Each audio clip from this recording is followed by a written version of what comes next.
آج مجھے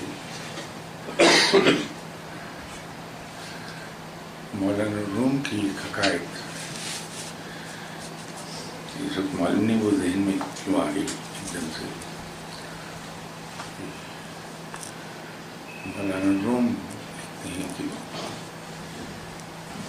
کہ ایک صاحب کسی سے پیار کرتے تھے. ایک دن جس سے وہ پیار کرتے تھے اس کے گھر پہ گئے اور دروازے کو نوک کیا. دروازے پہ نوک کرنے کے جواب میں دروازہ کھلا اور وہاں سے آواز آئی, کون سا آدمی؟ جو وزٹ کر رہے تھے انہوں نے جواب دیا کہ یہ میں ہوں. انہوں نے کہا کہ یہاں نہ تو کوئی میں رہتا ہے نہ کوئی تم رہتے ہیں. تو وہ واپس دروازہ بند ہو گیا, یہ واپس آ گئے. 1 سال تک اس ہجر کی صحبت کو برداشت کرتے رہے. پھر دوبارہ اسی دروازے پہ جا کے حاضر ہو گئے اور نوک کیا. تو دروازے کے پیچھے سے آواز آئی کہ who's that؟ میں نے کہا کہ it's thee. دروازہ کھل گیا اور وہ صاحب انٹر ہو گئے. میں اور آپ ہم جیسے بہت سے لوگ اللہ کے دروازے پر دستک دیتے رہتے ہیں اور ہماری ہر دستک کے جواب میں اندر سے آواز یہی آتی ہے کہ who is there؟ اور ہم اس آدمی کی طرح جواب دیتے ہیں کہ it's me، اور وہ دروازہ نہیں کھلتا ہمارے لیے. لیکن ہم میں سے جو آدمی اس بھید کو پا جاتا ہے کہ دروازے پر دستک دینے کے بعد ہماری دستک کے جواب میں جو آواز آئے گی، جو کہ یہ پوچھے گا who is that، تو ہم نے میں اور تم کے قصے میں نہیں پڑھنا.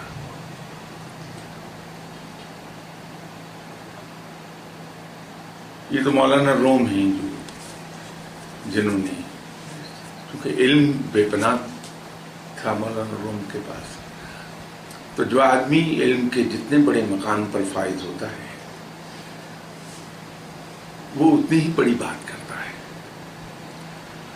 تو انہوں نے اپنی مثنوی میں اس حقائق کے ذریعے سے بات سمجھا دی کہ جب تک ہم رب کے ساتھ تو اور میں کے قصے میں رہتے ہیں تو دروازہ ہمارے لیے نہیں کھلتا، ہم داخل نہیں ہو پاتے وہاں. لیکن جب ہم اس قصے سے نکل جاتے ہیں تو دروازے کھل جاتے ہیں ہمارے لیے. ہمارے یہاں بر صغیر کے صوفیہ کرام جو گزرے ہیں، کیونکہ یہاں ایجوکیشن کا وہ لیول کبھی بھی نہیں رہا جو مولانا روم کا معیار تھا، تو ان کے چیزوں کو ایکسپریس کرنے کے طریقے تمثیل اور حقائق کے ذریعے نہیں تھے، بلکہ انہوں نے چھوٹی چھوٹی باتیں کہی جو بعد میں ان کے اقوال کہلائے. میرے اپنے مرشد صاحب یہ فرمایا کرتے تھے کہ تو کون اور میں کون، ہم ایک ہی تو ہیں.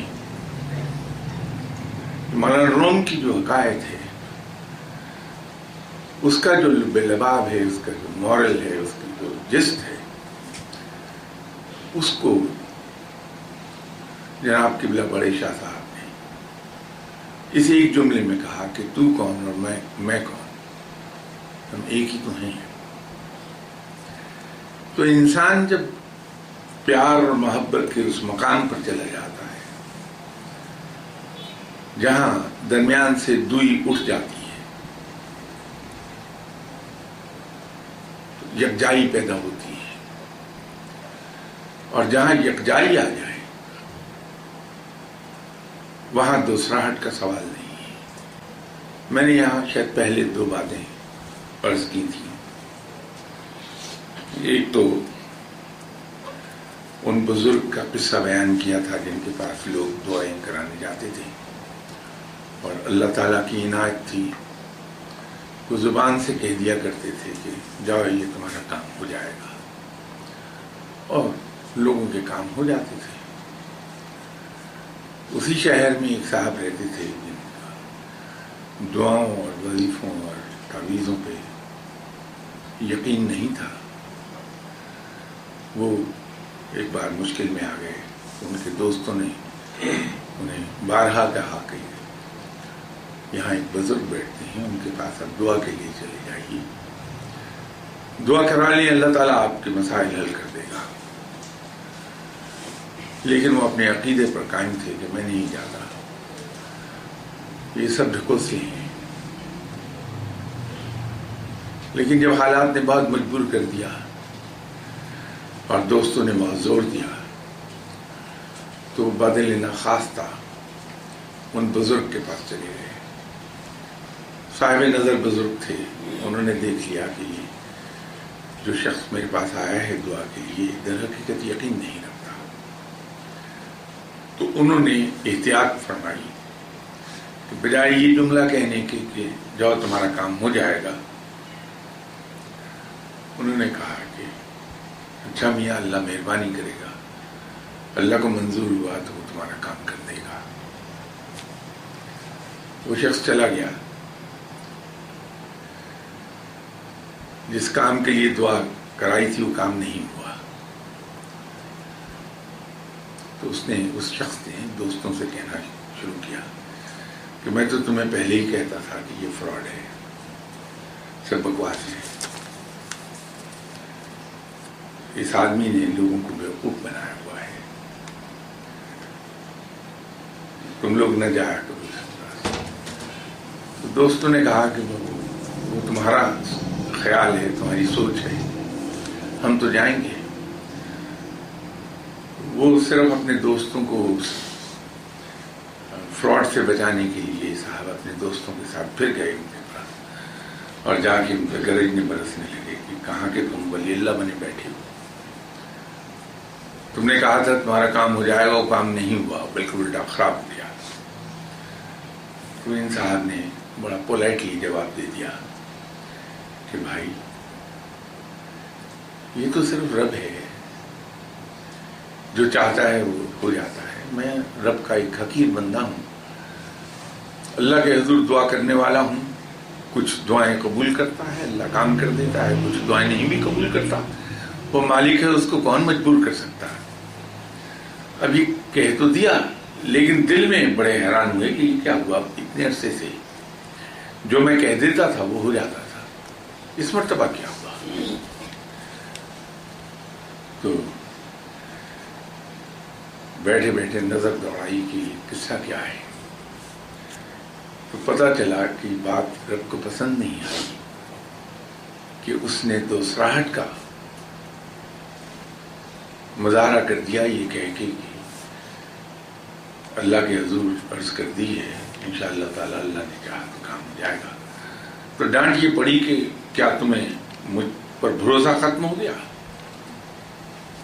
یہ جو تم دوئی کے چکر میں پڑ گئے، پہلے تم مجھ پر بھروسہ کر کے کہ میں تمہارا دوست ہوں خود کہہ دیا کرتے تھے کہ جاؤ یہ کام ہو جائے گا، اور میں نے ہمیشہ تمہارے کام کر دیے، یہ تم نے آج دوسراہٹ کیسے پیدا کر لی میرے ساتھ؟ تو ان صاحب نے دل میں توبہ کی، معافی مانگی رب تعالیٰ سے، اور پہلے کے سٹائل میں نے کہا جامعہ تمہارا کام ہو جائے گا، اور وہ الحمدللہ ہو گیا۔ یہ جو رب کے ساتھ یکجائی کا قصہ ہے یہ بڑا امپورٹنٹ ہے، اور یاد رکھیے یکجائی اس وقت آتی ہے جب کسی کے ساتھ انسان کی محبت کے زمرے سے نکل کے عشق میں داخل ہو جائے۔ جب پوری طرح انسان عشق میں ڈوب جاتا ہے تو وہاں وہ جس سے عشق کر رہا ہوتا ہے اسے اپنی ذات سے علیحدہ نہیں سمجھتا، اپنی ذات کا حصہ سمجھتا ہے یا خود کو اس کی ذات کا حصہ سمجھتا ہے.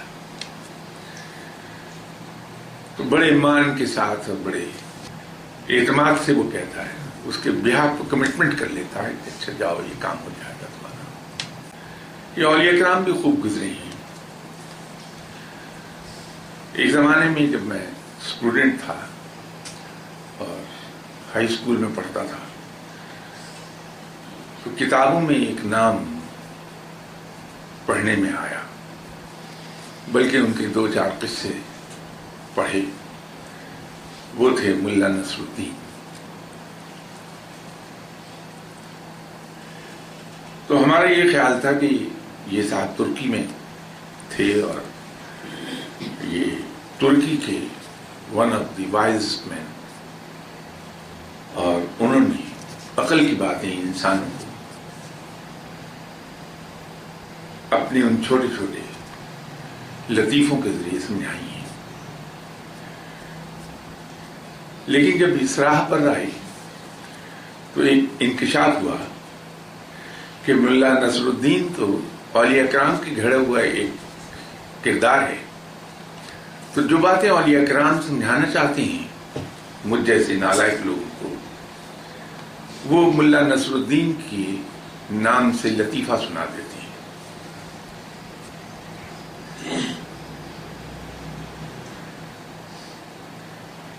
اور انسان اس لطیفے کو سن کے انجوائے بھی کرتا ہے اور اس کا موڈ خوشگوار ہو جاتا ہے. تو جب کوئی خوشگوار موڈ میں ہوتا ہے تو وہ ریسیپٹو ہوتا ہے، چیزوں کو رجسٹر کر لیتا ہے. تو یوں ملا نصر الدین کے نام سے کہی گئی ایک عقل کی بات جو لطیفے کی صورت میں کہی ہے، وہ انسان کے ذہن پہ نقش ہو جاتی ہے اور لاشعوری طور پر وہ اس سے نتیجہ ڈیرائیو کر لیتا ہے، اور جو کچھ اسے ڈیرائیو کرتا ہے اس پر پھر زندگی میں عمل کرتا ہے. یہ جو میں اکثر کہا کرتا ہوں کہ اولیاء کرام انسانی نفسیات کے ماہر ہوتے ہیں، پروردگار ان کو انسانی نفسیات سکھا دیتا ہے، اور یہ انسانوں کو تعلیم اسی انداز میں دیتے ہیں. ان کے تعلیم دینے کا انداز ہر شخص کے ساتھ مختلف ہوگا. جنرلی تو یہ انڈائریکٹ میتھڈ یوز کرتے ہیں، کبھی ڈائریکٹ تعلیم نہیں دیتے، بہت انڈائریکٹ میتھڈ ہوتا ہے. بہت سی ڈانٹ، بلکہ اکثر ڈانٹ مجھے جو مرشد صاحب سے روز پڑتی رہی دن میں کئی بار، وہ انڈائریکٹ ہوئی. بہت عرصہ پہلے ایک میرے کالیگ تھے، وہ جب بھی سرکاری دورے پر امریکہ جاتے تھے تو ظاہر ہے کہ گورنمنٹ میں سیلری وغیرہ زیادہ ہوتی نہیں ہے، ٹور پر ہم لوگ جاتے ہیں، نامنل تھا، TDA ملتا ہے. اب ان کا دل یہ چاہتا تھا کہ میرے لیے تحفہ لے جائیں، کچھ نہ کچھ خرید دیں. تو کوبا کا بنا ہوا ایک سگار تھا جو بھٹو صاحب پیا کرتے تھے. اس وقت بھٹو صاحب پرائم منسٹر تھے اور اس وقت اس سگار کی قیمت $100 تھی. تو یہ صاحب اکثر میرے لیے جب بھی کہیں 1-2 سال میں امریکہ گئے تو 1 یا 2 سگار اٹھا لاتے تھے. تو میں صرف شوق یا شغل کے لیے 1 سگار کسی کو دے دیتا تھا اور 1 سگار سلگا کے تو پینے کی کوشش کرتا تھا. انہیل تو کر نہیں سکتا تھا، دھواں کی عادت نہیں ہے، تو اس کے پف اڑاتا رہتا تھا بیٹھا. ایک دن بڑے شاہ صاحب کے پاس میں بیٹھا ہوا تھا تو ایک اور صاحب آئے، میرے بھی جاننے والے تھے. تو وہ بات کرنے لگ گئے روحانی پرواز کی. تو اطمینان سے شاہ صاحب نے ان سے کہا کہ دیکھو میاں،